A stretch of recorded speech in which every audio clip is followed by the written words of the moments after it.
সবকিছু হারিয়ে গেল, সবকিছু শেষ হয়ে গেল, আর আমরা ক্ষমতা পাইলাম না। ক্ষমতা আর পাওয়ার অপশন নাই। নমিনেশন কমপ্লিট হয়ে গেল, মনোনয়ন কমপ্লিট হয়ে গেল। 237টা সিট পেয়েছে বিএনপি, 300 সিট পেয়েছে জামাত। এখন এমতো অবস্থায় 10,000 সিট পেল আওয়ামী লীগ। দূর মিয়া, মজা নিয়েন না তো, খালি সব সময় মজা আর মজা। আমরা একেবারে অপরাধ করেছি জন্য আমাদেরকে একেবারে ফেলনা বানাই দিল, একেবারে দলটাকে নিষিদ্ধ করে দিল। এইটা ভেবে শুকরিয়া আদায় করো আল্লাহ তাআলার কাছে যে তোমাদের দল নিষিদ্ধ করেছে, তোমাদেরকে নয়। এখনো পর্যন্ত তোমরা সারা আছো, ধরা খাবাই। এত সহজ নয়, এত সহজ নয়, আমাদেরকে ধরা এত সহজ নয়। আমি আছি সৌদি আরবের মধ্যে, কোথায় আছি বলবো? বলবো না। আমি আছি যেখানে, সেফ আছি সেখানে। আরে দেখা না দিলে কাউয়া কাদের কথা কইও না, তোমার তলে তলে ব্যথা গো কাউয়া কাদের মিয়া। ও কাউয়া কাদের, কোথায় তুমি কাউয়া?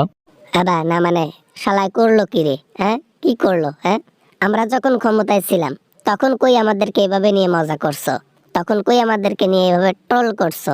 হ্যাঁ, লক্ষ লক্ষ মানুষ তোমাদেরকে নিয়ে ট্রোল করেছে, তোমাদেরকে নিয়ে মজা করেছে, কারণ তোমরা চোর, তোমরা চুন্নি, তোমরা স্বৈরাচার, তোমরা গণহত্যাকারী, তোমরা কখনোই দেশের ভালো করনি। আমাদের ম্যাডাম কত উন্নয়ন করলো, আমাদের আপা কত উন্নয়ন করলো। এতগুলো উন্নয়ন কোনো সরকার আমলে করতে পেরেছে? সামনে সরকার যে হবে সেও করতে পারবে না। আমরা এতটাই উন্নয়ন করেছি। এ বেটা, তোর মতো ওবায়দুল কাদের গরিব মানুষকে কি বলেছিল মনে নাই? গরিব তোরা ভাতে মর, দেখার টাইম নেই। উন্নয়ন খাবে দেশের মানুষ, না খেয়ে মরতেছে, তোর উন্নয়ন পিছনে দে। আবা না মানে আর কি, ওই আমি তো আর কোনোদিনও দেশে যাব না, আমার এগুলার টেনশন নেই। কারণ আমি একবার চলে এসেছি যেখান থেকে, সেখানে আমার পা কখনোই যাবে না। কাউয়া কাদের আসবে কিভাবে? কাউয়া কাদেরের মনে ভয় আছে যে একবার উপরে গেলে আর ফেরত আসতে পারবো না। আর সে ভালো করেই জানে কাউয়া কাদের একবার দেশে ঢুকলে আর সৌদি আরবে ফিরতে পারবে না। জনগণ তাকে উপরে পাঠাই দিতে 1 সেকেন্ড দেরি করবে না। সমস্যা নাই, সমস্যা নাই, আমাদেরকে ব্যান্ড করে দিচ্ছে, ভালো হয়েছে।